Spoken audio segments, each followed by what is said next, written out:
রব্বি আউযু বিকা মিন হামাযাতিশ শায়াতিন আউযু বিকা রব্বি আন ইয়াহদুরুন। প্রতিপালক, আপনার কাছে আশ্রয় প্রার্থনা করছি শয়তানদের সমস্ত রকমের প্ররোচনা হতে। আশ্রয় প্রার্থনা করছি প্রতিপালক, আপনার কাছে তাদের সমস্ত রকমের উপস্থিতি হতে। রব্বি ইশরাহ লি সদরি ওয়া ইয়াসসির লি আমরি ওয়াহলুল উকদাতাম মিন লিসানি ইয়াফকাহু কওলি। প্রতিপালক, আমার বোধকে খুলে দিন, আমার কাজে দিন সহজতা, আর দূরীভূত করুন জড়তা, আমার কণ্ঠের জড়তা, আমার জিহ্বার জড়তা, যেন তারা আমার কথা বুঝতে পারে বা যেন আমার কথা তাদের বোধে আসে। বিসমি আল্লাহ আর রহমান আর রহিম। পরিচয় প্রতিপালকের, যিনি পরম করুণাময় অসীম দয়ালু। আজকে আমরা আলোচনা করব, তার আগে ক্ষমা চেয়ে নিচ্ছি, আজকে আয়াতের থেকে আমার ব্যক্তিগত কিছু কথা বেশি হবে, সেগুলোকে আপনারা সিরিয়াসলি নেবেন না। এটা আবেগ বা মনের ক্ষোভ থেকে বলছি। কিতাবের আঙ্গিকেই কথা বলা হবে, কিন্তু সরাসরি আয়াত নয়। এইটা আমার ব্যক্তিগত কিছু মতামত, সেইটা আপনারা মানতে বাধ্য নন, কিন্তু ভেবে দেখতে পারেন যে কতটুকু কিতাবের সাথে মিলছে। যতটুকু মিলবে না ততটুকুকে বাদ দিয়ে দিবেন। তবে আমি যে কথাগুলো বলছি আজকে সেগুলো প্রুভ করতে পারবো না, দিনে দিনে আমি সেগুলো প্রমাণ করে দেখাবো, প্রতিটা আয়াত পড়ে ওয়ার্ড বাই ওয়ার্ড পড়িয়ে। প্রথমত যে কথা, কিছু ভাই কিতাব পাঠক তারা বলছেন যে খুমুসের এই ব্যাপারটা, খুমুস 1/5 এটা আল্লাহ তার রসুলের জন্য। তো এখানে যে খাতগুলো দেওয়া আছে সেখানে তারা বলছেন যে এক অংশ আল্লাহর জন্য, এক অংশ রসুলের জন্য, আর বাকিটাই নিকটাত্মীয়, রসুলের নিকটাত্মীয়, এতিম, মিসকিন এবং পথ শিশু, এদের জন্য। কিন্তু এইটা আদৌ অনুবাদটা ঠিক নয়। তাহলে খুমুসের যে কারা কারা খুমুস পাবে, তার মধ্যে আল্লাহ পাচ্ছে, রসুল পাচ্ছে। এখন প্রশ্ন হচ্ছে, আল্লাহ খুমুস নিয়ে করবেনটা কি? আল্লাহ খাবেন, বাজার করে খাবেন, নাকি তিনি মানুষের জন্যই সেইটাকে ব্যবহার করতে বলেছেন? আর রসুল কেন খাবে? যদি রসুলই খায় খুমুস, এটা যদি অনুবাদ ঠিক থাকে, আমি আবার বলছি যে আমি এই অনুবাদের সাথে একমত নই। ফাআন্না লিল্লাহি খুমুসাহু অলি রসুল, আল্লাহর জন্য 1/5 অর্থাৎ তার বার্তাবাহক। আমি এখানে ওয়ার অনুবাদ অর্থাৎ করতেই পছন্দ করছি, এবং এইটা আমি প্রুভ করে দেব যে এটা আসলে আল্লাহ মানে তার বার্তাবাহক রসুল, আর রসুল মানে এই নিকট আত্মীয়দের মধ্যে যারা এই রকম অ্যাবিলিটি আছে তাদের কথা। এইটা রসুল খাইতে পারবে না। যদি খায় তাহলে কি হবে? আর আরেকটা বিষয় হচ্ছে, কেউ কেউ বলছেন যে এইটা রাসূল ছিলেন রাষ্ট্রনায়ক। দুই জায়গাতেই আমার আপত্তির বিষয়। কোরআন দিয়ে আপনি প্রুভ করতে পারবেন না যে রসুল রাষ্ট্রনায়ক ছিল। সালামুন আলা সুলাইমান, তিনি হচ্ছেন রাষ্ট্রনায়ক ছিলেন, বা তার একটা তিনি রাজত্ব করেছেন, এইটা প্রুভ করতে পারবেন কোরআন থেকে, কিতাব থেকে। সালামুন আলা মুহাম্মদ একজন রাষ্ট্রনায়ক, এটা প্রুভ করতে পারবেন না। যদি পারেন দেখি কত সাহস আপনি দেখা, তাইলে আমি বুঝতে পারবো কেন এই জিনিসটা নিয়ে আমার আপত্তি। একটা জায়গাতে খুব কষ্ট লাগতেছে, যারাই কিতাব পড়ছেন 20 বছর 30 বছর ধরে পড়ছেন, অথচ আপনারা পুরোপুরি কিতাবটাকে কেউ আসলে ধরতেই পাচ্ছে না, ধারণ করতে পারছে না। আপনাদের প্রবলেমটা কি? শয়তান যে আপনাদেরকে কোনো না কোনোভাবে বিভ্রান্ত করছে, এইটা আপনারা নিজেদের দিকে খেয়াল করছেন না। তো এখন এই যে উপদেশ চলে আসতেছে, আমি উপদেশ দেওয়া অপছন্দ করি, তাও আমরা বলছি আমি নিজের ক্ষেত্রে নিজেকে আটকানোর চেষ্টা করি, তবুও বলছি আপনারা এটাতে একটু খেয়াল করেন। সাধারণ কথা, রসুল কোনো রাষ্ট্রনায়ক নন। আর এই যে খুমুসের ব্যাপারটা, এইটাকে সাধারণ যে ট্যাক্সের মতো করে ভাবা যায়, কিন্তু এইটা একটা রাষ্ট্রনায়ক নিচ্ছেন, আর তারপর তিনি এর একটা অংশ খাচ্ছেন। এইটা যেহেতু এখানে দেয়া আছে সেই হিসেবে এটা একটা খাত, সেই হিসেবে আপনারা বলছেন যে আল্লাহ, রাসূল, নিকটাত্মীয়, রসুলের নিকটাত্মীয়, তারপরে এতিম, মিসকিন, তারপরে পথশিশু বা পথিক, এই 5টা 6টা খাতে 6টা খাত হচ্ছে এই খুমুসের। ভালো কথা, ঠিক আছে, মেনে নিলাম। এখন কথা হচ্ছে আপনারা ওই আয়াতটার দিকে আর খেয়াল করতেছেন না, যে আয়াতে বলা আছে রসুল বলেছেন আমি তোমাদের কাছে কোনো বিনিময় চাই না। তাইলে খুমুস যদি রসুল পেয়ে থাকেন তাহলে এটা বিনিময় হলো কি না? তিনি বার্তা প্রচারক কিতাবের, তিনি খুমুসের অধিকারী। যেমন আল্লাহ বলেছেন যে সাদকার, ওখানে যে সাদগার সাথে জড়িত থাকবে আমিলিনা আলাইহা, সে ওখান থেকে ভাগ পাবে। এখন ঠিক আছে, সেই অনুযায়ী এখানে রসুলের একটা খাত আছে, আল্লাহর একটা খাত আছে। আচ্ছা, বুঝলাম যে আল্লাহর খাত এবং রসুলের খাত। তাহলে রাসুলের খাত রাসুল নেবেন।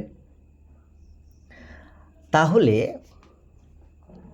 মনে করেন যে এখানে 6টা খাত আছে, 6টা খাতে খুমুস যাবে। এখন একটা মাসে খুমুস এসছে মনে করেন 1 কোটি টাকা। তাইলে এখন কি করা লাগবে? তার 1/5 তাহলে এইটা মানে সম্পদের 1/5 খুমুস আসছে 1 কোটি টাকা। তো এখানে অনেকে আবার কেউ 4টা খাত বলতেছেন, কেউ 5টা খাত বলতেছেন, কেউ 6টা খাত বলতেছেন। যাই হোক, বলুন আপনারা। তো আমরা 6টা খাত ধরে নিলাম। আচ্ছা, ধরে নিলাম 1,20,00,000 টাকা আসছে খুমুস। তাহলে সেই হিসেবে রসুল পাবেন হচ্ছে ওই 1,20,00,000, তার পাবেন কিন্তু 6 ভাগের 1 ভাগ আপনাদের যুক্তি অনুযায়ী। তাইলে রসুল পাবেন অবশ্যই 20 লাখ। এটা রসুলের মানে হক, অধিকার, এটা রাসূল নিতেই পারেন। তাইলে ভাই, এই রকম করলে একটা মুসলিমের বড় একটা ইউনিটি যখন তৈরি হইল, তখন তো রসুল কোটিপতি হয়ে যাবেন। তাহলে যখন কোটিপতি হয়ে যাবেন, জীবিকা তার ওখান থেকেই আসবে, তখন তো তিনি মানুষকে খুশি করার জন্য কি করবেন? সত্যর মধ্যে মিথ্যা মিশ্রিত করে ফেলবেন, তখন তিনি আর রসুল থাকবেন? তাইলে রসুল এখন 1 কোটি টাকার মধ্যে 1,20,00,000 টাকার মধ্যে রসুল পাচ্ছেন হচ্ছে 20 লাখ। তার নিকট আত্মীয় আল্লাহ পাচ্ছে 20 লাখ, রসুল পাচ্ছে 20 লাখ, নিকট আত্মীয় পাচ্ছে 20 লাখ, এতিম পাচ্ছে 20 লাখ, মিসকিন পাচ্ছে 20 লাখ, ইবনে সাবিল পাচ্ছে 20 লাখ। 6টা খাত, 6 2 12, 1,20,00,000 মনে করেন। এইরকমভাবে 1 বছরে সেই রসুলের কাছে কত কোটি টাকা হবে? ভাই, এইটা যদি ধর্ম ব্যবসা না হয়, ধর্ম ব্যবসা কোনটা? তাহলে এইটাতে যদি যায় যে এতগুলো আয়াত যে আছে, যে আমরা প্রতিদান চাই না, রসুলরা যে বলেছে, যেমন 26 নম্বর সূরাতেই দেখায়, সূরা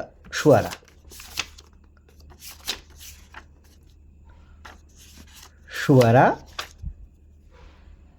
এখানে দেখাচ্ছি যে কি বলেছেন রসুলরা, যে আমরা কোনো বিনিময় চাই না।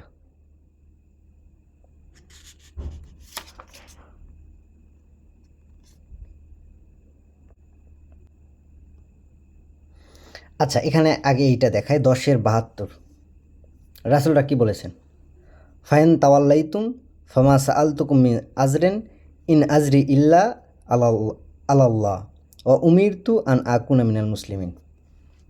বিনিময় চাই না, আর আমি আত্মসমর্পণকারীদের মধ্যে প্রথম বা অগ্রণী, এইটা বলা যায়। তাইলে যদি তাই হয়, তাইলে সেই রসুল কী করে খুমুস খাবে? ভাবেন তো একটাবার। এইটা একটা হচ্ছে ভুল অনুবাদ, যার দরুন দেখতে পাচ্ছি বাংলাদেশে এখন অনেকগুলো রসুল বের হয়ে গেছে যারা এখন খুমুস নেয়। এখন আপনি কি করছেন? আপনি একজন বার্তাবাহক, আপনি একজন কোরআন প্রচারক, মানলাম, সবই মানলাম। আপনি খুমুস নিচ্ছেন, নিজে রসুল হয়েছেন অথবা নেতা হয়েছেন, যাই হয়েছেন। এখন কথা হচ্ছে আপনার কাজ কি? আপনার কাজ হচ্ছে সারাদিন বসে বসে কোরআন পড়া আর মানুষকে সেটা শোনানো। আর মানুষ যে আপনার ডোনেশন দিচ্ছে, আপনি যে 20% নিচ্ছেন, খুমুস নিচ্ছেন, সেইটা দিয়ে আপনার ভরণ পোষণ চলছে। বাহ, কি দারুণ! আপনি তো জীবন আর জীবিকা মিশিয়ে ফেলেছেন। তো মোল্লা যে ব্যবসাটা করে, আপনিও তো একই ব্যবসা করছেন। কারণ কয়েকদিন পরে আপনি হচ্ছে কি করবেন, আপনার এই মতবাদ প্রচার করার জন্য আপনি আরও টাকা খরচ করবেন, মানুষ দিবে আর আপনি ওটাকে আরও বড় করবেন। কতগুলো চ্যানেল দেখলাম এইরকম নোংরামি করতে করতে কত বড় হয়ে গেল। নাম ধরে ধরে বলতে পারি কিন্তু বলছি না, খাক তারা ব্যবসা করে, পৃথিবীতেও পাবে, আখেরাত তো আর পাবে না। তাইলে আর আরেকটা কথা হচ্ছে কি, রাসূল রাষ্ট্রনায়ক, রাসূল কখনোই রাষ্ট্রনায়ক নন। রসুল যুদ্ধ করেছেন, আবার বলছে এই কথাটা একটু মগজে নেবেন, কিতাব দিয়ে প্রমাণ করবো এইটা। রসুল যুদ্ধ করেছেন শুধুমাত্র মসজিদুল হারামকে দখলমুক্ত করার জন্য। আর মসজিদুল হারাম দখলমুক্ত করার জন্য রাসূল যুদ্ধ করেছেন মসজিদুল হারামে যারা নিযুক্ত ছিল মুশরিক তাদের সাথে, তাও তাদের একটা দলের সাথে নয়, যারা রাসূলের সাথে অঙ্গীকার করেছিল কিন্তু সেই অঙ্গীকার তারা ঠিকঠাক রাখছে, তাদের সাথে রসুলের কোনোই বিরোধ ছিল না। রসুলের বিরোধ ছিল যারা অঙ্গীকার করেছে কিন্তু মানেনি। সূরা তৌবাতে এটা পুরোপুরি দিয়ে আছে, আপনারা পড়ে নিলে এটা বুঝে যাবেন। তাইলে তাকে যুদ্ধ করতে হয়েছে শুধু মসজিদুল হারামকে দখলমুক্ত করার জন্য, কারণ আল্লাহ চান না মসজিদুল হারাম যেটা হচ্ছে একত্বের একটা ঘাঁটি, সেই জায়গাতে হচ্ছে অপবিত্র থাক বা শিরক থাক। এইটুকুই রসুলের কাজ ছিল। রসুল ওটাকে দখলমুক্ত করে সেখানে একত্ববাদ প্রতিষ্ঠা করে চলে গেছেন, এইটুকু রাসূলের কাজ। কারণ তিনি যে রাষ্ট্র রাখছেন একটুও প্রমাণ আপনারা দিতে পারবেন না, না ইতিহাস থেকে দিতে পারবেন, ওই বানোয়াট কিছু ইতিহাস আছে আপনি কিতাব থেকে দেখাতে পারবেন না, কোনো রকম কোনো সিমটম নাই। অথচ সুলাইমানের কথা বলা আছে, তিনি রাষ্ট্রনায়ক ছিলেন, রাজা ছিলেন, বাদশাহ ছিলেন, রাজত্ব দেওয়া হয়েছিল তাকে প্রচুর। তাইলে এই কথাগুলো যে আপনারা বলছেন, খামাখাচে বলছেন, বলার আগে আপনারা ভাবছেন না কেন যে কিতাব পড়ে কি আমি সেইটা পাইলাম, না পাইলে আমি সেই বানোয়াট জিনিসটাকে কেন বলছি? কিতাবের সাথে মিললে সেটা বলবেন, না মিললে কেন বলছেন?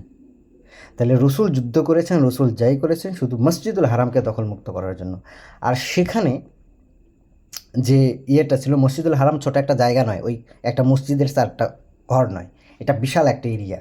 এই জন্য আল্লাহ বলছে যে হজরের সময় মসজিদুল হারামের যারা বাসিন্দা না, তাদের জন্য হচ্ছে যে এই 7টা সিয়াম করা লাগবে না। যারা মসজিদুল হারামের বাসিন্দা তাদের সিয়াম করা লাগবে না, যারা বাসিন্দা না তাদের সিয়াম করা লাগবে। বাড়িতে প্রত্যাবর্তন করে হচ্ছে 7টা। কেন? কারণ মসজিদুল হারাম একটা জায়গা, যে বিশাল একটা জায়গা, তার মধ্যে তো অধিবাসী আছে, পবিত্র জায়গা। তো ওই অধিবাসীদের মধ্যে যারা মুশরিক ছিল তখন, ওই মুশরিকরা যখন রসুলের আন্ডারে চলে আসলো ওইটা, তখন সেই মুশরিকদের মধ্যে যারা ওখানে হচ্ছে যে আগে ওয়াদা করেছিল পরবর্তীতে ভঙ্গ করেছে, আর যারা ভঙ্গ করেনি তারা ওখানেই ছিল, তখন তারা ওই অংশে থাকার জন্য রসুলকে জিজিয়া বা কর দিছে। সেইটা ওই অঞ্চলের থাকার কারণে, ওই মসজিদুল হারামে ওইটুকু, এটা বিশাল একটা রাষ্ট্র না। এখন এখানে হচ্ছে এই যে ফাই সম্পদ, এইটা কি? আনফাল শব্দটা কি? আনফাল যুদ্ধলব্ধ সম্পদ। রসুল ওখানে যুদ্ধ করেছেন, এটা সত্য, শুধু ওই অংশের জন্য যুদ্ধ করতে হয়েছে তাকে, সেখানে যা কিছু পাইছেন সেটা হচ্ছে আনফাল।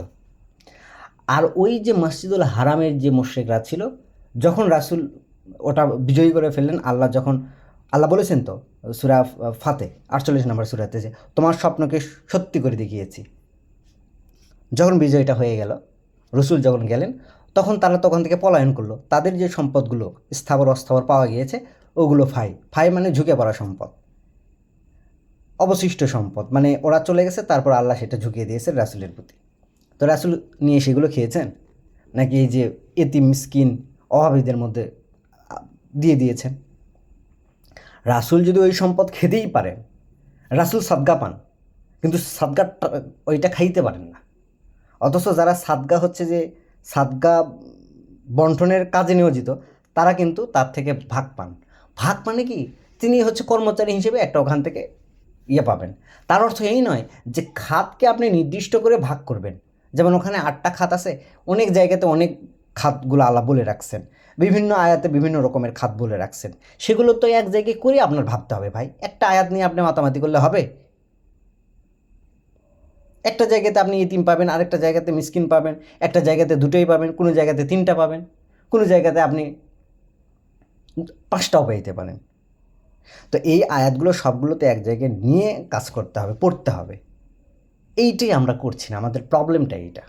মানে একটা জিনিসের ওভারভিউ দেখার চেষ্টা করছি না, একটা আয়াতের সাথে যে অনেকগুলো আয়াত রিলেটেড সেগুলো নিয়ে ভাবতেইছি না। বিধান নিয়ে কারো মাথা ব্যথাই নেই তেমন, আর কেউ কেউ আবার বিধান নিয়ে এত মাথা ব্যথা যে ওগুলোকে এখন রূপকভাবে হচ্ছে যে আলোচনা করার চেষ্টা করতেছেন। তাহলে আমার প্রশ্ন হচ্ছে, আপনাকে কি এই দায়িত্ব কে দিল, বা রসুলদের কি এই দায়িত্ব দেওয়া হয়েছে মানুষের থেকে নাও টাকা আর তুমি খাও তোমার জীবিকা?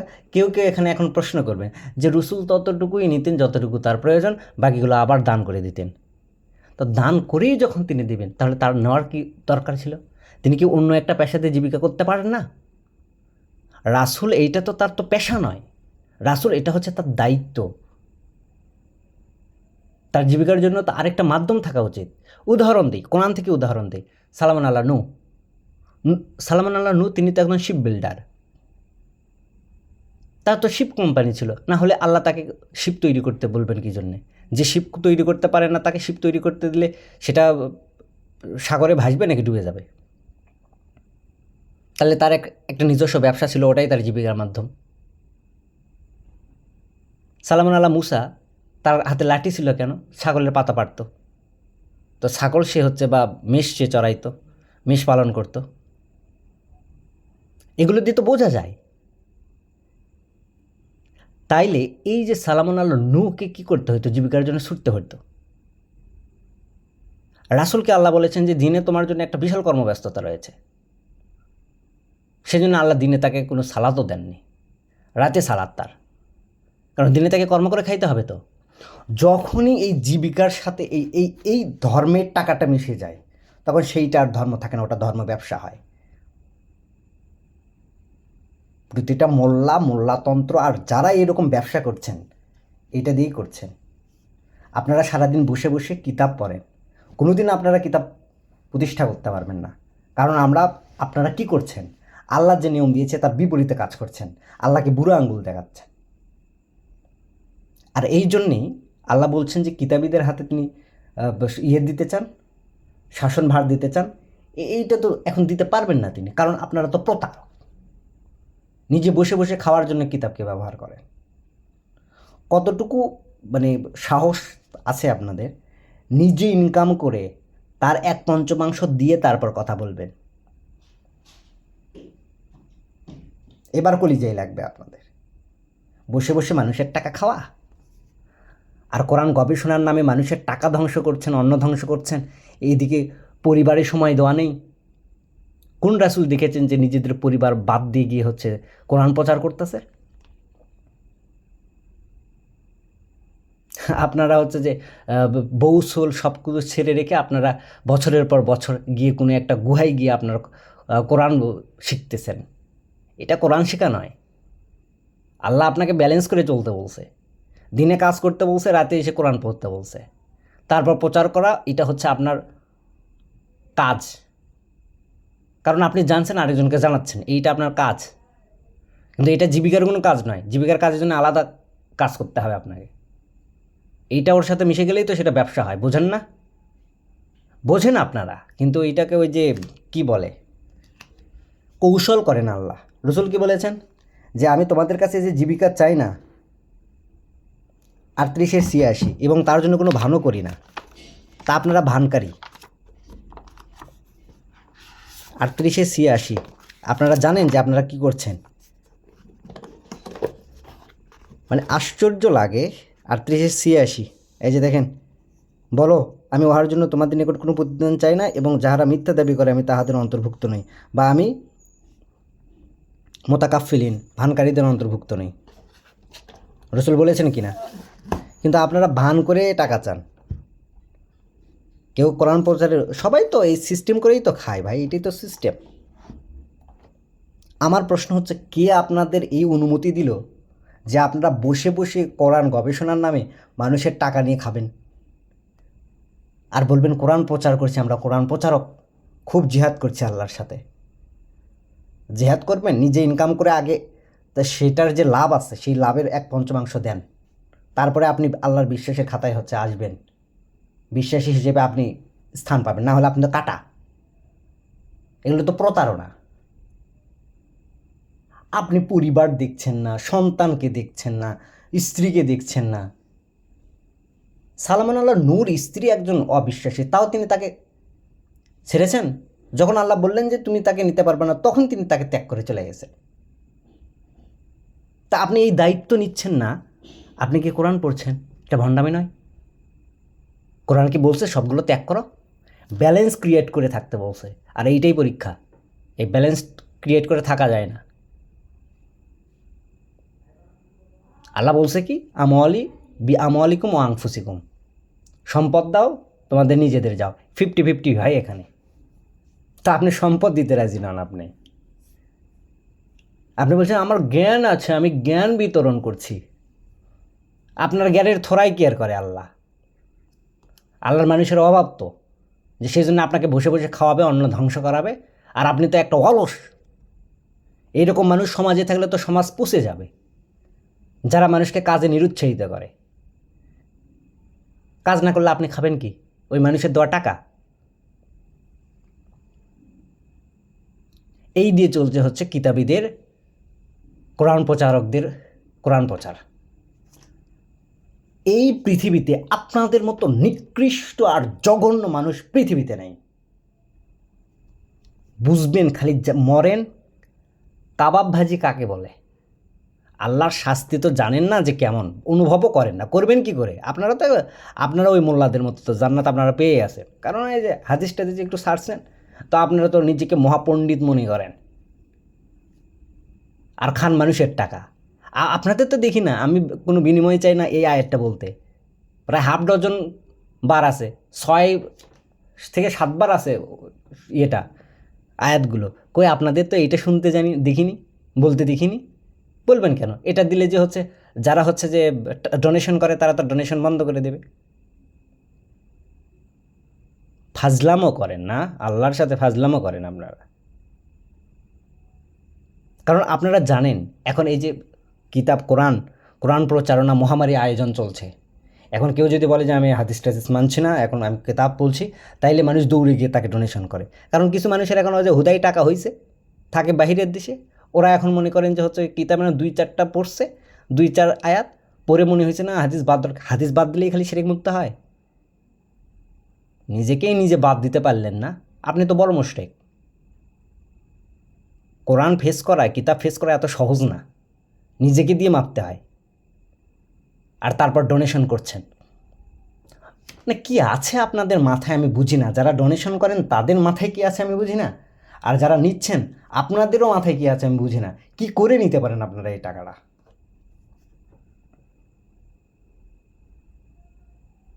তাইলে এইটা যদি ধর্ম ব্যবসা না হয়, কোনটা ধর্ম ব্যবসা আমাকে বলেন তো? হুজুরদের ওইটাকে আবার আপনাদের লাগে কেন? হুজুরদের বলেন হচ্ছে ধর্ম ব্যবসায়ী, তার চেয়ে বড় ধর্ম ব্যবসায়ী আপনারা, কোরআন ব্যবসায়ী আপনারা। কারণ আপনারা জানেন যে যারা কোরআন এখন মানে হাদিস মানে না, কোরআন শুধু মানে, তারা টাকাওয়ালা। এদেরকে যদি আমি ধরি টাকা পাবো খুব। আবার একটা আয়াত দেখাবেন, কিতাবের একটা আয়াত দেখাবেন যেখানে বলা আছে আপনি সব কিছু বাদ দিয়ে খালি কোরআন প্রচার করবেন। যারা সব কিছু বাদ দিয়ে শুধু কোরআন প্রচার করে, নিজের জীবিকাও বাদ দিয়ে, এরা পৃথিবীর সবচেয়ে বড় ভণ্ড। কারণ রাসূলকে আল্লাহ ছাড়লেন না যে দিনের বেলা তোমার অনেক কাজ আছে, আর আপনি তার চেয়ে বড় দায়িত্ববান হয়ে গেছেন। পৃথিবীকে উল্টাই ফেলবেন আপনি। আর আমি পৃথিবী উল্টাইতে গেলে, পৃথিবী পরিবর্তন করতে গেলে টাকা লাগে, টাকা নিজে ইনকাম করে সেইটা দিতে হয়। এমন ভান করেন আপনারা যে আপনারা রাসূলের থেকে বেশি বোঝেন। এই জন্য হয়ে গেছে কিছু রাসূল। আমি নাম ধরে ধরে লিস্ট করে করে বলতে পারি, কিন্তু আমি বলছি না, কারণ সবগুলো আমি নিজ চোখে আমি ইনভেস্টিগেশন করিনি। শোনা কথা আমি বলতে পারবো না, কিন্তু কিছু না কিছু হচ্ছে তো, না হলে তো এইটা কানে আসবে না। তা আমার প্রশ্ন হচ্ছে, আপনারা এই আয়াতগুলো দেখাই মানুষদের বলছেন নেতা দাও, খমুজ দাও, আমরা রসুল বা আমরা নেতা। খমুস নেতারা পায় না, খমুসের খাত আছে, সেই খাতগুলো পায়। আর নেতার কাজ হচ্ছে কত টাকা আসলো আর কত টাকা গেল সেইটা নিট অ্যান্ড ক্লিন হিসাব দেওয়া। আর আপনারা ওইটা ওইটা ওখানে আল্লাহ বলছে ভাই, দেখেন একটু আপনারাই দেখেন, একই আয়াত 8-1 নম্বর আয়াতে যাই, যে ওখানে আল্লাহ বলতে কি বোঝানো হয়েছে।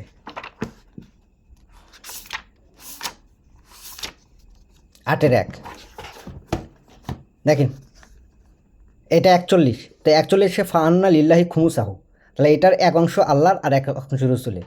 আচ্ছা বুঝলাম, রসুলেরটা হচ্ছে রসুলের ভরণ পোষণ, এই জন্য রসুল নিচ্ছে। আল্লাহরটা নিয়ে আল্লাহ কী করবে? কাক দেবে? নাকি আল্লাহ নেয়? নাকি এই যে এগুলোতে দিলে সেটা আদায় হয়, এতে মিসকিনদের দিলে সেটা আদায় হয়? যদি মনে করেন এটা আল্লাহর আলাদা হচ্ছে খাত, এইটা এই যে যুদ্ধ টুদ্ধ এই জন্যে, ভাই আপনাকে যুদ্ধ কে করতে বলতেছে এখন? যুদ্ধ কেন হয়েছে? মসজিদুল হারাম অবমুক্ত করার জন্য। আপনার কিসের কাজ এখন হচ্ছে যুদ্ধ করার?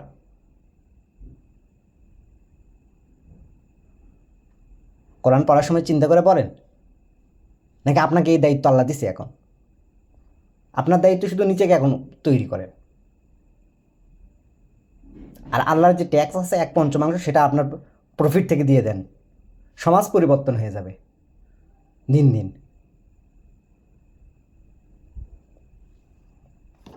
তাহলে এইটা যদি হয়, 1 নম্বর আয়াত কি? 1 নম্বর আয়াত কি বলছে? এই সূরা আনফালেরই, ইয়াসআলুনাকা আনিল আনফাল। তা আনফাল মানে যুদ্ধলব্ধ সম্পদ, আবার গনিমত হচ্ছে যুদ্ধলব্ধ সম্পদ। তাহলে কেমনে হইল ভাই? দুইটা তো দুই ওয়াট। আর এখানে বলছে আল্লাহ যে যুদ্ধলব্ধ সম্পদ কি? লিল্লাহি ওয়া রাসূলুহু, আল্লাহর অর্থাৎ তার বার্তাবাহকে। তো এখানে যদি আমরা ধরি যে না, সেগুলো আল্লাহ এবং তার বার্তাবাহকে, তাহলে বাকিগুলো আর তো কারো না। তাহলে এটা আলাদা জিনিস, গনিমত আলাদা জিনিস। তাহলে গনিমত মানে যে কোনো জায়গা থেকে আসা অর্জিত সম্পদ, প্রফিট। তো সেইটা ওখানে আল্লাহ বলছে যে আল্লাহর অর্থাৎ বার্তাবাহকের। তার উদাহরণ কি? এই যে বলছে ও আতিউল্লাহ ও আতিউর রাসূল, আল্লাহকে মানো অর্থাৎ তার বার্তাবাহককে মানো। এখানে অর্থাৎ, কারণ রাসূল যা বলতেছে সেইটা আল্লাহর কথা, তাহলে রসুলকে মানলে আল্লাহকে মানা হবে।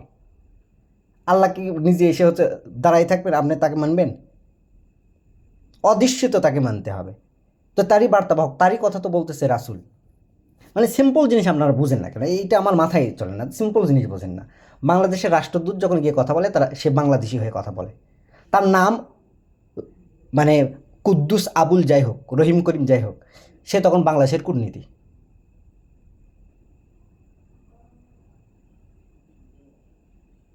কূটনৈতিক বাংলাদেশ সরকার যা বলছে তার পক্ষ হয়ে তিনি কথাটা বলতেছেন, ভায়া মিডিয়া মেসেঞ্জার, তার নিজের কথা নয়। তাইলে তার কথা মানে হচ্ছে বাংলাদেশের প্রধানমন্ত্রীর কথা, কিন্তু প্রধানমন্ত্রী বলে না, বলে তাক দিয়ে। তেমনই আল্লাহর কথা উনি বলছেন, আল্লাহর দেওয়া হচ্ছে যে কথাটাই, আল্লাহর তো আর মুখ নেই যে মুখ দিয়ে কথা বলবেন আল্লাহ। তাই আল্লাহ ওই কথাটাকে একজন মানুষের মুখ দিয়ে বলাচ্ছেন, বাস এইটুকুই। তাহলে এখানে আল্লাহ রাসূল যদি আলাদা করেন, তাইলে তো আল্লাহ একটা আলাদা সত্তা হলো, রাসূল একটা আলাদা সত্তা হলো। ওখান থেকে তো জন্ম হয়েছে হাদিসের। তো আপনি তো তাই করলেন, দুইটা কর্তৃত্ব করে ফেললেন, তাহলে এটা শিরক হলো না? আর এই অনুবাদটা এভাবে করেন, ও আতিউল্লাহ আতিউর রসুল, অনুগত করো মানে আনুগত্য করো আল্লাহর অর্থাৎ তার বার্তাবাহকের, মানে তার বার্তাবাহক যা বলছে সেইটা করলেই হয়ে যাচ্ছে। তাহলে এখানে সম্পদটা যদি আমরা অনুবাদটা এইভাবে করি যে খমুসাহু মানে পঞ্চমাংশ আল্লাহর অর্থাৎ তার বার্তাবাহকের, অর্থাৎ ওই যে বাকি যে খাতগুলো আছে খাতের, তাহলে এইটা যদি হয়, তাহলে এখন খুমুস 1 কোটি হোক 2 কোটি হোক, কোনোটাই হচ্ছে রসুল পাচ্ছে না, পাচ্ছে ওই খাতগুলো পাচ্ছে। তাহলে সমস্যা থাকে না। আর যখনই রসুল পায় তখনই ওই যে ব্যবসা শুরু হয়, ওইটা দিয়েই ব্যবসা চলতেছে। আর রসুল কোনো রাষ্ট্রনায়ক না। রসুল যুদ্ধ করেছেন শুধু মসজিদুল হারাম অবমুক্ত করার জন্য, ওইটুকু অংশে।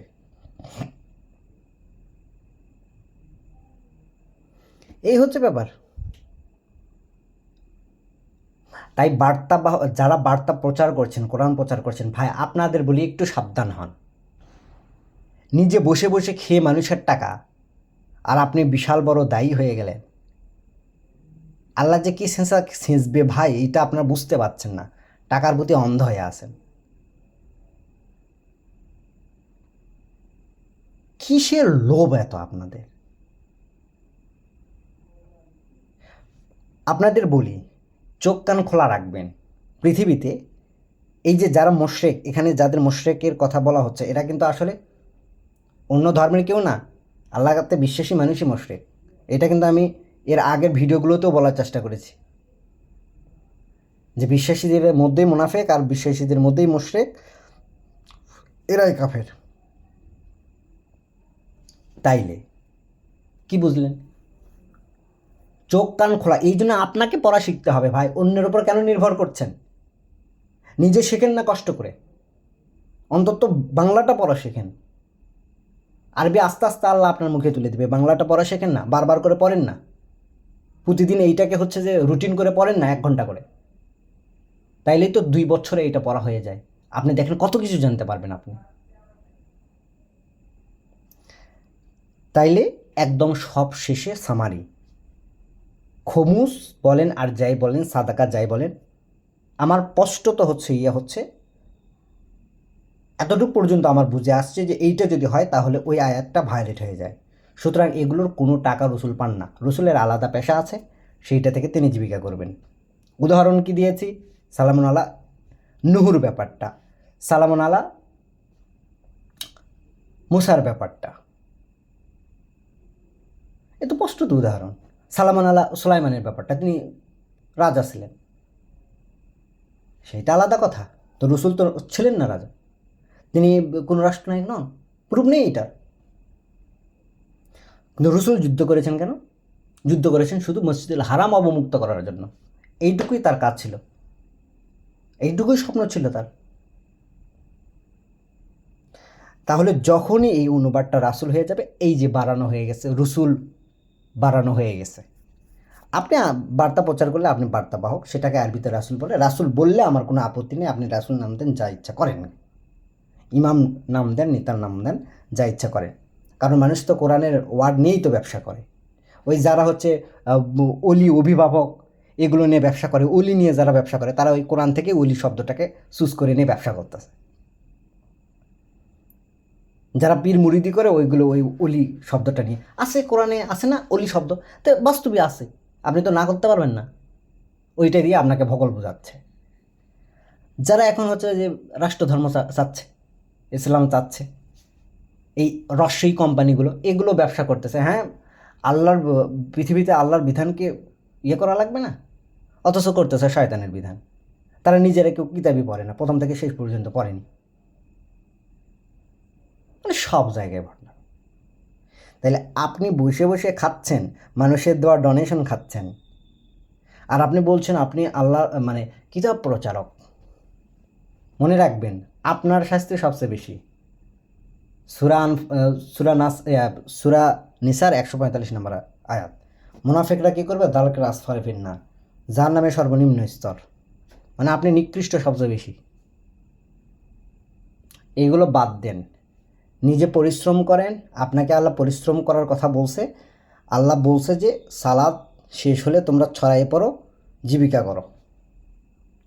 অনেকে আবার বলবেন না, ওখানে ওই জীবিকা বলতে আসলে জ্ঞান অন্বেষণ বুঝাইছে। হ্যাঁ ঠিক আছে, জ্ঞান অন্বেষণ একটা ঠিক আছে, ওইটা একটা অর্থ হইতে পারে, কিন্তু ওটা মুখ্য না তো, অর্থ না তো, ওটা গৌণ অর্থ। মুখ্য অর্থ হচ্ছে আপনাকে সালাদ শেষ হলে আপনাকে সালাদ প্র্যাকটিস করার জন্য জমিনে যাইতে হবে। আপনি নিজে কষ্ট করে শ্রম দিয়ে হচ্ছে জীবিকা করতে হবে।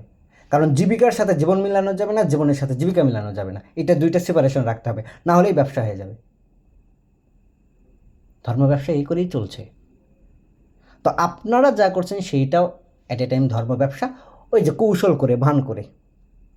এখন আপনারা অনেক ডোনেশন পান, কিন্তু আমি এই যে কাঠখোট্টা কথা বলি, তাই আমি ডোনেশন পাই না। আর আমি নিও না, আমি নিবও না। তো আমাকে দরকার পড়লে আপনারা চেক করেন, দিতে পারবেন না।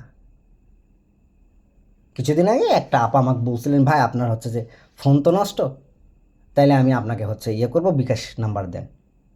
নিতে পেরেছে আমার থেকে বিকাশ নাম্বারটা? কেন দেবেন? আমি বলেছি না, ইনস্ট্যান্ট আমি বলে দিয়েছি না, আমি আমার দরকার নেই, আল্লাহ আমাকে সামর্থ্য দিলে আমি কিনবো। দিয়েছে, এই যে কিনেছি।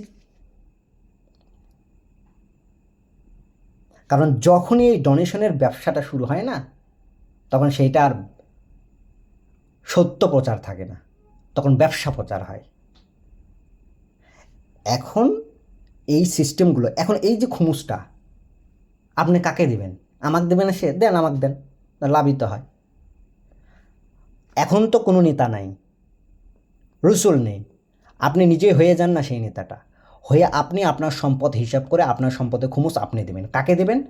কোনো সংগঠনের কাছে যাওয়ার দরকার নেই, কারো কাছে যাওয়ার দরকার নেই। এই যে খাতগুলো আল্লাহ বলে দিছে, সেই খাতগুলো বের করে সেই খাতগুলোতে দিয়ে দেবেন, হয়ে গেল। প্র্যাকটিস চালায় দেখেন, কয়েক বছরে আপনার ইয়েটা পরিবর্তন করে ফেলবেন, পাড়াটা পরিবর্তন করে ফেলবেন, যখন এইভাবে টাকা ঢালা শুরু হবে। কারণ আপনার হচ্ছে মাসে যদি 1 লাখ টাকা প্রফিট থাকে, তাহলে আপনি তো 1/5 দিলে 20,000 টাকা হয়ে যায়। তাহলে 20,000 টাকা প্রত্যেক মাসে যদি আপনি হচ্ছে যে দেন, তাহলে তো আপনি 1 বছরে 12 জন মানুষকে পরিবর্তন করে দিতে পারবেন। একজন মানুষকে 20,000 টাকা যদি আপনি দেন একবার, তো ও তো কোনো কিছু একটা করে খাইতে পারবে। মানুষ দেখবে আপনাকে যে কি পাগল, টাকা নিয়ে এসে মানুষকে দেয়। আর এইরকম অ্যাবিলিটি আল্লাহ আপনাদের দিয়েছে, আপনাদের লক্ষ লক্ষ টাকা দিয়েছে, তো নিজেরাই দেন না কেন? সংগঠনকে দেওয়া লাগবে কেন? মানে আপনাদের কমন সেন্স কোথায় আছে? এখন আমরা বিশ্বাসী মানুষগুলো এক হইতে পারিনি, আমাদের 10 জন মিলে একটা সংগঠন নাই, আর থাকবে কি করে? এই প্রত্যেকটা এই কোরআন পাঠকরা প্রত্যেকটা একরকম শ্যাট, কারোর সাথে কারো মিল নেই। মিল থাকবে কি জন্য? সবাই ব্যবসা করতে নামছে এখানে। আল্লাহর সাথে এরা ব্যবসা করে না, মানুষের সাথে ব্যবসা করে। নিট অ্যান্ড ক্লিন কথা, খুমুস আপনি নিজে দেবেন। এখন যেহেতু নাই, আমাদের নেতা নাই, কেউ নাই, রসুলও নেই, আপনি এখন কি করবেন? আপনি নিজে নিজে দেবেন। আপনার সম্পদ হিসাব করবেন, করে সেই সম্পদের প্রফিটের অংশ থেকে আপনি দেবেন। আপনি বাবার থেকে 10 বিঘা জমি পাইছেন, এটা আপনি এমনিতে অর্জিত হয়েছে, আপনি এর জন্য শ্রম দেননি, কিছু দেননি। আপনি 10 বিঘা জমি পাইছেন, তার মধ্যে থেকে 1/5, 2 বিঘা আল্লাহর, ওই 2 বিঘাটা আল্লাহ দিয়ে দেবেন। তা আল্লাহ তো আর নিবে না, নিবে কে? এতিম মিসকিন মানে অসহায় দরিদ্র, এদের মধ্যে ওইটা ভাগ করে দেবেন, ভাগ বাটোয়ারা করে দেবেন, হয়ে গেল আপনার আদায়। মানে যেই সম্পদটা, এটা কিভাবে আমরা হিসাব করবো, কীভাবে কী ক্যালকুলেশন করবো, সেইটা নিয়ে পরে আমরা আলোচনা করব। কিন্তু এই যে ব্যাপারটাগুলো আগে বোঝেন। তো এখন কেউ নেই, আপনি নিজে দেন। এখন আপনি তো নিজে দিতে চাইবেন না, না দিলে না দেন, আপনার সাথে আল্লাহর সেই বোঝাপড়াটা হবে। যদি বিশ্বাসী হইতে থাকেন, আল্লাহ এখানে বলছে যে তোমরা যদি, এই যে 41 নম্বর আয়াতে আল্লাহ বলছে যে এইটা তাদেরকে আল্লাহ বলছে যে ইনকুন্তুম আমানতুম বিল্লাহ, যদি তোমরা আদৌ বিশ্বাস করো আল্লাহকে, স্বীকৃতি দাও আল্লাহকে, তাইলে তোমরা দাও। আর যদি না দাও, তাহলে তো প্রমাণ হলেই যে তোমরা আল্লাহকে স্বীকৃতি দিলে না। তা আপনার বিশ্বাসই তো এখানে প্রমাণ হইল না, না হলে না হলো, সেটা আপনি বুঝবেন। আর বিশ্বাসী হয়ে থাকলে এইটার প্র্যাকটিস আজ থেকে শুরু করে দেন। শুনছেন? শুরু করে দেন। বিশ্বাসের কিছু ঝামেলা টামেলা থাকুক, সেটা আস্তে ধীরে কিতাব পড়তে পড়তে আল্লাহ পরিষ্কার করে দেবে। কিন্তু সম্পদে এই জিনিসটা কোনো ছাড় নাই, 1/5 প্রফিটের অংশ থেকে।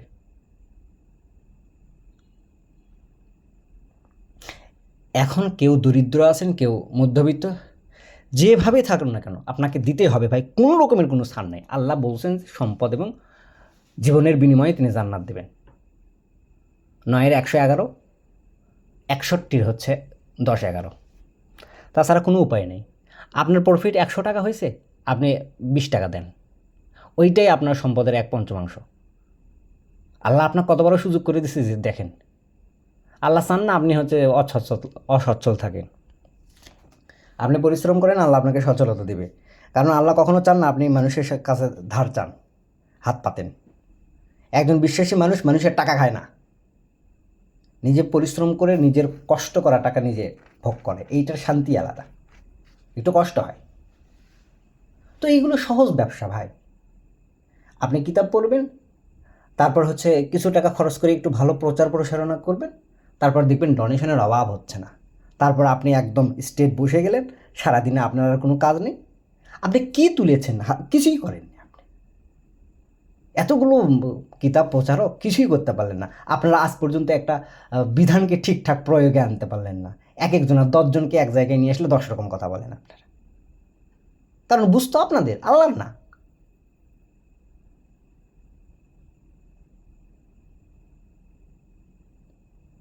আবার কেউ কেউ সেগুলোকে হাসি লাগে, মানে একটা হাস্যকর ব্যাপার।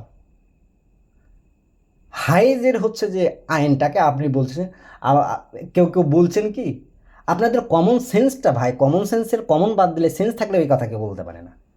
বিধান তো নারী পুরুষের জন্য উভয়ের জন্য প্রযোজ্য হইতে পারে। হ্যাঁ, হইতে পারে,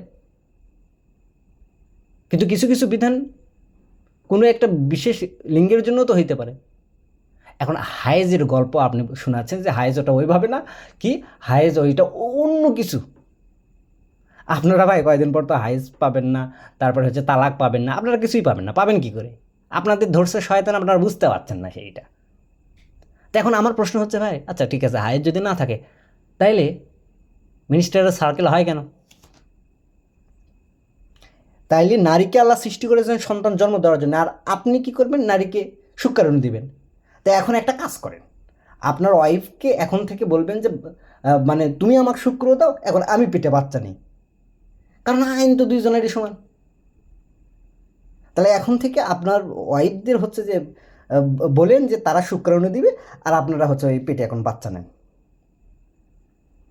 মানে আপনারা এতটা নিকৃষ্ট হয়ে গেছেন, আর নিজেদের মানে ওই চিন্তাকে এক জায়গায় পুঞ্জীবিত করতে করতে আপনারা পচে গেছেন। তাই এখন উল্টোপাল্টা এমন কথা বলতেছেন যেগুলো এই যে মানুষ ওই যে ওয়াইন খাইলেও বলে না। আপনারা নেশাত পুরুষ নারী খোঁজেন, নেশার মধ্যে বলে পুরুষ নারী উভয় আছে। কতটুকু অধপতন আপনাদের হয়েছে। হোক, চলুক, সেটা আপনাদের ব্যাপার, চলতে থাকুক, কিন্তু আমার প্রশ্নের উত্তরটা দিয়ে যাবেন যে এখন থেকে আপনারা সন্তান ধারণ করেন, এখন আপনাদের ওয়াইফরা এখন শুক্রাণু দিক, দেখি তো কার ক্ষমতা আছে কিনা। সিম্পল একটা নিয়ম। আল্লাহ বলছেন যে যখন হচ্ছে যে মিনিস্টাররা সার্কেল হয়, এটা কষ্টদায়ক তাদের জন্য। এটা 2:2:2:2 আছে, 2 নাম্বার সূরা বাকারার 200 মানে 22 নাম্বার। আপনারা বলছেন যে মানে আইনটা সবার জন্য সমান হইতে হবে, তাইলে এখানে কমন সেন্স থাকা দরকার। যখন কিতাব কথা বলা হচ্ছিল তখন বেশিরভাগ অডিয়েন্স হচ্ছে পুরুষ, তাইলে সেখানে পুরুষবাচক শব্দ বেশি আছে। তার অর্থই নয় সেটা নারীদের জন্য অ্যাপ্লাই হবে না। তো এখন আপনি যদি সেইটাকে ইয়ে করেন, তাহলে ভাই এটা স্বাভাবিক পড়ে আপনারা এখন থেকে এইটাই করবেন। আমার প্রশ্ন এইটা, এখন থেকে যেন আপনাদের ওয়াইফদের বাচ্চা ধারণ করতে না দেখে আপনারা বাচ্চা ধারণ করবেন, কারণ আইন তো সবার জন্য সমান। এখন থেকে আপনাদেরও মানে হচ্ছে যে দোয়া করতে থাকেন আল্লাহর কাছে, আপনাদের হচ্ছে এখন মিনিস্টারের সার্কেল হওয়া শুরু করবে, ইনশাআল্লাহ আল্লাহ চাইলেই হবে।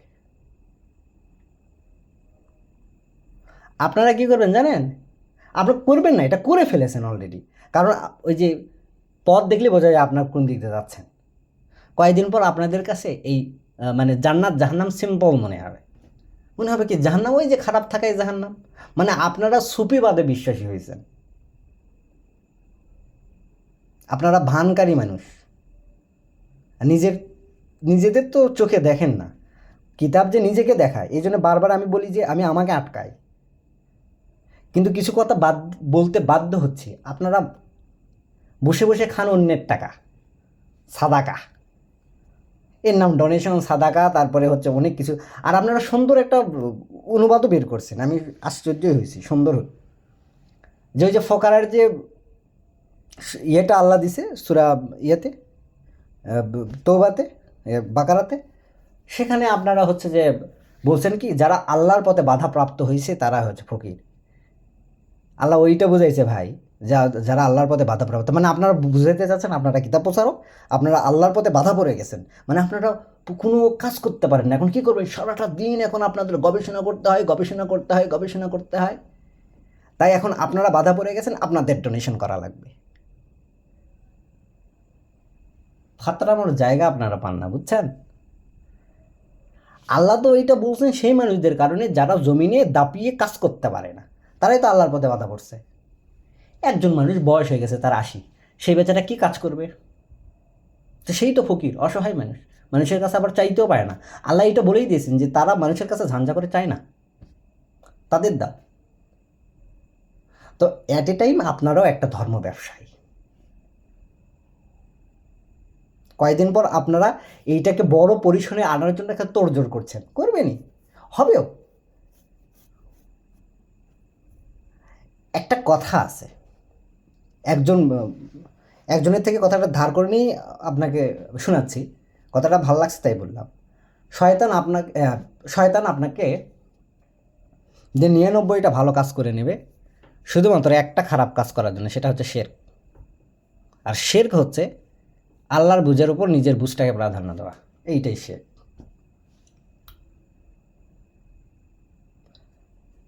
আজকাল কিতাব যার তার সম্পত্তি হয়ে গেছে। হোক, চালান, আপনারা আপনাদের ব্যবসা টিকবে, একদম জমজমাট হবে, হাততালি দেওয়া উচিত, চলবে। কতজনকে তো দেখলাম নিঃস্ব থেকে একদম কোথায় চলে গেল, যাবে। মিথ্যার খুবই প্রভাব তো পৃথিবীতে, এটা চলে ভালো। প্রকৃত সত্য মানুষের গায়ে আঁচ লাগে, তাই আমাকে তো কেউ দিতে পারেন না, তো দরকার নেই। আপনাদের তো হচ্ছে ওই প্রশংসা পাওয়ার জন্য আমি বসে নেই। আমার দোষ একটাই, আমি বয়স আমার অল্প, আমার দোষ একটাই। ভাই বয়স আপনার অল্প, বোঝেন কো? ভাই আমি কমই বুঝি, আমি তো বুঝিই না। আমি পড়ি, আল্লাহ যতটুকু বুঝতেই বলি, সেগুলোকে মেপে মেপে দেখবেন, কিতাব দিয়ে মেপে মেপে দেখবেন। আলোচনা তো করেন না আপনারা, শুধু মানুষকে বাধা দেবেন। তো এই শ্রেণীর আপনারাই সবচেয়ে বেশি ভয়ঙ্কর সাধারণ মানুষের জন্য। সাধারণ মানুষ তো এমনিতে বোকা, বুঝবে কি, পড়েই না। এখন আপনাদের খপ্পরে পড়ে তারা সব হারাচ্ছে। তো ভাই, শাস্তি একটু কম হবে, অন্তত এইগুলোর থেকে বের হয়ে আসে। মানুষের সম্পদগুলো এইভাবে খায়েন না। আর নিজেরা শ্রম দেন, নিজেরা পরিশ্রম করেন। রাত আল্লাহ দিয়েছে আপনাকে ঘুমের জন্য, ঠিক আছে, আবার আল্লাহ এটাও বলেছে যে অর্ধরাত্রি পর্যন্ত দায়িত্ব হচ্ছে কিতাব পড়া। তা আপনি বিশ্বাসী হইলে অর্ধরাত পর্যন্ত দায়িত্ব আল্লাহ দিছে, যদি আপনি তাও না পারেন সকাল সন্ধ্যা দিছে, অল্প একটু পরে আপনি আপনার মতো চলেন। আপনাকে কেউ সারা দিন রাত 24 ঘন্টা ওই গবেষণার জন্য পাঠায়নি। আর কোরআন কোনো গবেষণা করার জিনিস না। এইটার চিন্তা ভাবনা কী কেন্দ্রিক হবে? আল্লাহ কেন্দ্রিক হবে। আপনি আল্লাহর থেকে আপনি জ্ঞান নেবেন, আপনি কিসের গবেষণা করবেন মিয়া? সৃষ্টিকর্তার থেকে আসা এটা ভার্স, আপনি কিসের গবেষণা করবেন? আর কার সাহায্য নেবেন আপনি? আপনার মতো মুশরিক পৃথিবীতে আর দুইটা নেই। গবেষণা, গবেষক ট্যাগ লাগান না, মোল্লারা লাগায় মাওলানা, আপনারা লাগান গবেষক। এগুলো ফাতরামি। এখানে কোনো গবেষণা টবেষণা চলে না। এখানে শুধু খালি আয়াত পড়া যায়, বুঝটা আল্লাহর পক্ষ থেকে আসা।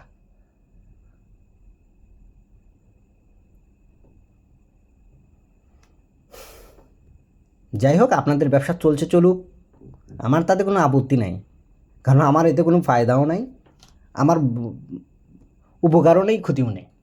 না, আপনাদেরই একটু বললাম এই জন্যে যে এই যে ভুলভাল অনুবাদ যে করে আপনারা আজকে মানে ডজনকে ডজন রাসূল সেজে গেছেন, মানুষের থেকে খুমুস নিচ্ছেন, কেউ আবার বসে বসে ডোনেশন নিচ্ছেন, কোরআন গবেষণার নামে আপনারা বছরের পর বছর বাড়ি ছাড়া হিজরত করতেছেন, বাড়িতে সন্তান স্ত্রী রেখে। আপনার স্ত্রী তো পরকীয়া করবে, আর আপনি গিয়ে হচ্ছে কোরআন পড়তেছেন, আর মানুষের থেকে নিয়ে নিয়ে খাচ্ছেন। মানে ঘৃণা এত লাগে যে পুরো কোরআন তো আপনারা পড়েন, তাহলে বোঝেন না। আসলে পড়েন তো ওইটুকু, আপনারা পড়েন সেই অংশগুলো মনোযোগ দেন যেইগুলোর থেকে যেইটুকু পড়লে মানুষকে একদম ভগল বুঝাই টাকা নেওয়া যাবে। হাইরে টাকার কাছে বাধা পড়লো সবাই, এক একজন এক এক নামে, কেউ আহলে হাদিসের নামে, কেউ আহলে কোরআনের নামে, কেউ মোল্লাতন্ত্রের নামে, সবাই শয়তানি জয়ী হয়ে গেল। আল্লাহ তো নিরুপায়।